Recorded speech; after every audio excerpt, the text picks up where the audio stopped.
pensé que fueras danzante. Yo soy todóloga. Hago todo. Hago todo. Ay, estoy bien cansada. Que antes no lo fueron. Les voy a ¿Por qué no me invitaron en la mañana? voy a apreciar Nada más me preguntaste, ¿vas a trabajar? Pues yo te dije, vamos a avanzar allá arriba. Nada más, Ni siquiera nos viste, ¿eh? No, allá arriba. no. Allá avanzamos. Vengo del panteón, fui al panteón, fui a ver qué. Ahora el 10, la semana que entra, 21. Sí, avanzar a la hija del Carmen, San Ángel. Sí, lanzamos. ¿Sí? ni más ni menos que Sí, nomás que dije, a ver, que temazcal. Pues que años atrás nos hicieron ahí, formaron un... Siempre hacemos allá, por de la primavera, ahora cuando Semana Santa, y subimos y bajamos las cruces y todo. Sí, yo estaba, pues mi hermana está en eso. Bueno, su esposo de es el que lleva año con año, no sé si lo conoce, sí, No sé quién será, Eduardo pues. Martínez León. Luego nos los conozco por nombre. Yo apenas este año empezamos con Yosafat. ¿Qué hacen con la piedra del sol, más llamada Capilla Azteca? No saben qué hacer, es una pieza muy grande, muy impresionante. Y se les ocurre ponerla pegada a la catedral. De hecho, ahora si ustedes se fijan, cuando vayan de nuevo a la catedral, van a ver Erasmo. No. Andaba aquí y me dio su mochila, está allá adentro. la piedra del sol. ¿Y esto qué significa? Pues muchas cosas. Era muy curioso que una religión, la católica, aceptara a la otra religión y, digamos, como estaba representando dos cosmovisiones pegadas. Ahí estuvo. Eso, por cierto, fue bastante malo porque dañó a la piedra bastante. Después de estar bajo tierra durante muchísimo tiempo, el sol, el agua, la lluvia, etc. Fue bueno, pero esto significaba algo. El edificio más importante de la religión católica albergaba al símbolo de la otra religión, de la religión que había sido vencida. Esa es la historia de la primera piedra. La otra es más impresionante. La otra es la Coatlicue. Sí conocen la Coatlicue, ¿no? Todos conocen la Coatlicue. Es una muy importante escultura. Esa pieza estaba enterrada antes de la llegada de los españoles. Porque Castigada estás, ¿eh? construían una pirámide encima de la otra, también destruían o guardaban las piezas que Maestra de computación. eran Dios mismo. Por eso la Coatlicue tiene abajo, aunque no se vea, la escultura tiene abajo una parte de la que es la madre tierra. Es una devoradora, porque la idea, ustedes han de saber, es que nos alimentamos de la tierra, pero cuando morimos, la tierra se alimenta de nosotros. Y eso es en parte lo que representa, es una pieza formidable. No sabían qué hacer con ella. Si hubiera pasado esto 250 años atrás, la hubieran destruido, como destruyeron miles. De hecho, tenemos un pedacito de la Coatlicue que estaba cuando llegaron los españoles, que es mucho más grande. Era una Coatlicue mucho, enorme, gigantesca, fue destruida. Nada más dejaron un pedazo. En cambio, esta estaba entera, intacta. Cuando la sacaron no sabían qué hacer. Entonces la pusieron a la vuelta. Primero la pusieron ahí mismo casi, donde estaba. Pero se preocuparon porque la gente llevaba, los indios de alrededor, llevaban flores, empezaron a hacer peregrinaciones. Y eso no les gustó mucho a los que vivían en los españoles, les empezó a dar miedo. Que esa piedra tuviera esa fuerza, porque no era un Entonces, lo que hicieron fue ponerla en lo que es hoy el Museo de la Escultura, ¿lo conocen? Es una calle de moneda, antes era donde se fabricaba la moneda. Ahí la pusieron para un poco que no fueran tantos, y de todas maneras pasó lo mismo, se llenaba de flores la Coatlicue. Entonces, de plano, dijeron, ¿qué hacemos con esta piedra que nos está causando problemas? Y la volvieron a enterrar en el mismo lugar. Es un detalle muy interesante, porque uno, ya no la destruyeron, y dos, le tenían respeto, le significaba algo. Probablemente no creían en absoluto nada en torno a lo que representaba la Coatlicue, pero sabían que representaba algo. Y entonces la enterraron. Y bueno, esta historia aparentemente no tiene nada que ver con lo que siguió, pero el país era otro momento. Y por eso empecé diciendo que ve como una especie de espíritu de la época. ¿Qué es lo que sucedió? 30 años después, un cura de un pueblo que estaba muy cercano a los indios levantó la imagen de la Guadalupana y lo llamó a la insurrección y funcionó. Se levantó el pueblo mexicano y pasó la independencia. Digo, está conectado porque no creo que sea una causa-consecuencia, pero es lo que le dio algún espíritu de la época. Este es el primer relato que les quería contar. El segundo relato, sí, claro. Tengo entendido y de hecho aparece en la visión de los vecinos que la consigo o también me que después de la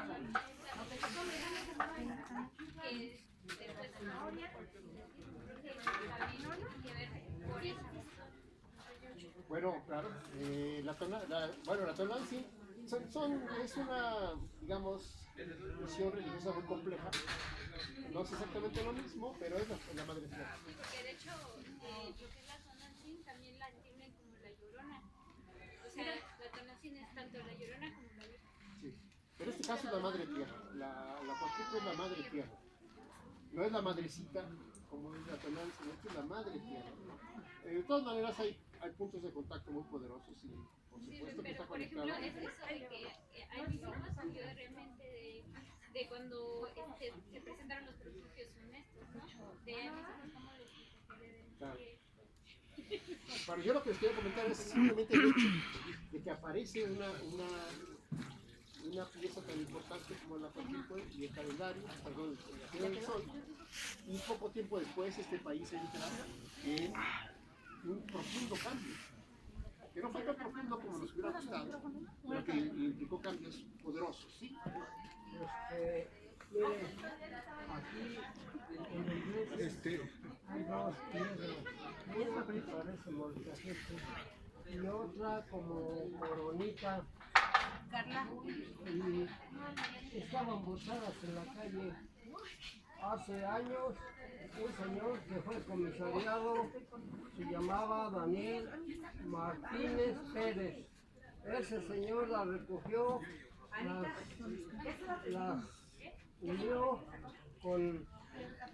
las unió con cemento. Allí están. Yo quisiera que algún día las visitara para que nos diera una explicación de todo eso, porque esas piedras siento que tienen historia, por eso vamos a hacerlo poco a poco. Gracias. Gracias a usted. Pueden intervenir todos los que quieran así de la misma manera. De eso se trata. Ahorita va y no también. ¿Se fueron? No sé, pues No, pues ahorita todas fueron para allá y ya. por eso, sí, ellos se supone que iban a bailar y iban a estar nosotros aquí, pero desorganizaron esto, no sé qué pasa. Yo vi más como 4 o 5 chilenos. A ver si ya. Por eso. Es que la gente se fue con nosotros allá con la Virgen, ¿no? Y Sí. ya se quedó muy poca y ellos danzaron. Oh. Yo sigo. Chicos, ustedes saben. Sí, usted siga, profesor. Siga, profesor. Aquí el asunto es por qué los indios siguieron a Hidalgo.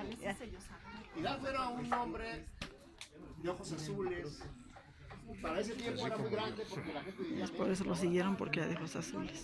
¿Por qué lo Era algo siguieron? medio raro Ese es el en secreto México. de lo que estoy hablando. Algo pasó ahí. Bueno, el segundo momento es mucho tiempo después, pero tiene que ver con el mismo lugar. Creo que tiene que ver con hasta lo que estamos viendo hoy. Ese segundo tiempo es 1970 y tantos, cuando igual unos trabajadores en la calle de Guatemala trabajando, hacen un agujero y descubren un enorme monolito que va a ser, después se va a saber, la hija de Coatlicue, ni más ni menos, la Coyolxauhqui, la luna. Este acontecimiento es impresionante. Se va a encontrar muy cerquita de su madre a la hija.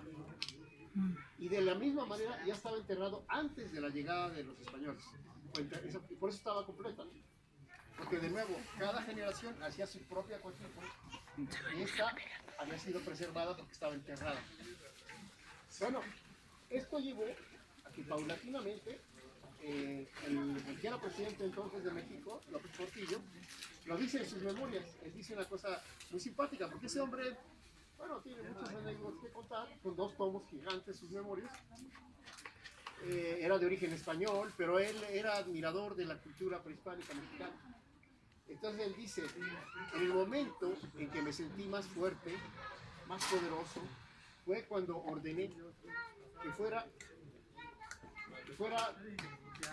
destruida, se puede decir, una parte completa, una manzana de ciudad colonial del mero centro, pegado al Zócalo. Esa manzana fue destruida para que emergiera el Templo Mayor.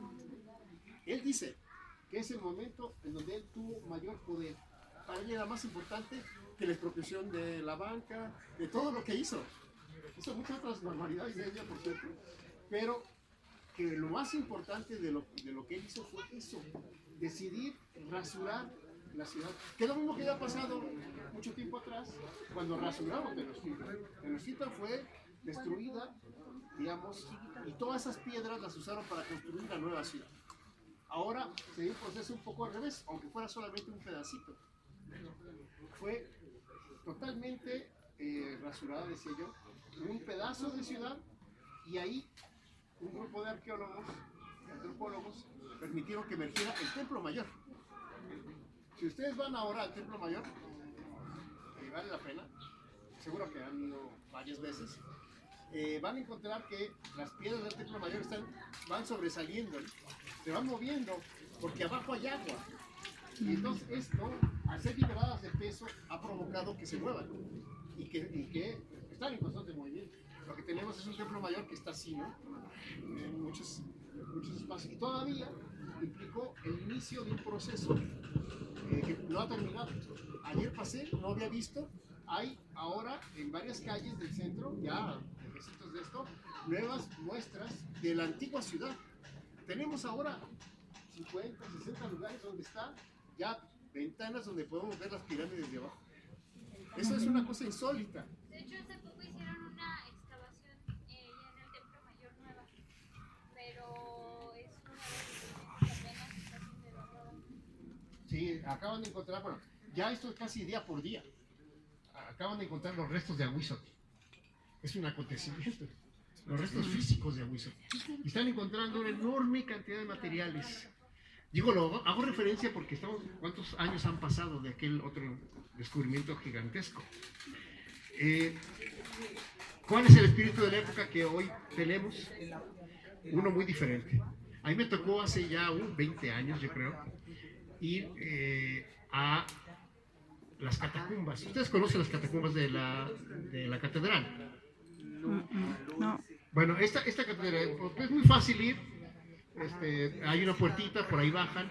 Las catacumbas, como todas las catedrales, entiendo, del mundo, tienen un espacio como donde están las reliquias y donde están las tumbas de los arzobispos, de todos los arzobispos de México. De hecho, ya está el del actual. He ido, Nada más pero que al no se apuran, Vaticano. pero ahí está ya su lugar. Están todos, No sabía. desde el primero que llegó a México. Están todos ellos ahí. Es un lugar Ok, sagrado, pero ya verlo. lo más interesante es que en México no solamente existe catacumbas, existe algo más profundo. Abajo de las catacumbas están las pirámides y se pueden visitar también. Está una pirámide. Tiene color todavía y hay danzantes abajo. Bueno, me tocó verlo hace 20 años. Y se puede visitar. Es un caso insólito. Es que aquí fue una ciudad que se montó sobre otra. Y esa vieja ciudad entabló un diálogo, yo le digo que es el diálogo de las piedras, que estamos obligados a dar siempre en esta ciudad. Siempre aparecen y siempre son nuevas, aparecen por todos lados, y hay un cambio de espíritu. Yo creo que la tercera es esta pirámide, que también es un milagro, y es un acontecimiento que tiene que ver con ese espíritu de la época. ¿Cuál es ese espíritu de la época? Sería el que tenemos que preguntar. Ahorita platicaba con el señor Josafat, se llama, el capitán, y entonces él me contaba cómo ellos sembraron las cruces sin saber que abajo había una pirámide. Ellos sembraron las cruces en lo alto de la montaña, porque era parte de su peregrinación a Chalma, era parte de un objetivo religioso, pero sin saberlo, ellos estaban haciendo un acto insólito, montaron las cruces concheras en la pirámide sin saberlo, porque aquí había muchísimas leyendas en torno a este espacio. Perdón, déjenme irme para acá porque Ya está llorando. el fuego Es que sigue a los feos. creo que me está diciendo algo. Que hable bien.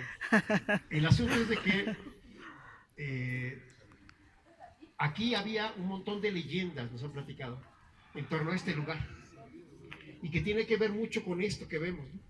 Ver aquí la ciudad es impresionante por el crecimiento.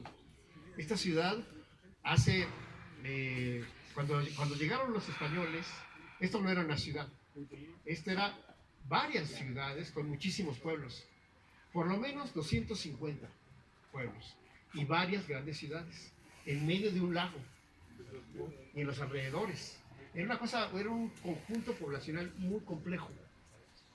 Esto se mantuvo. Primero hubo un descenso de la población gigantesco por las enfermedades y por la conquista misma.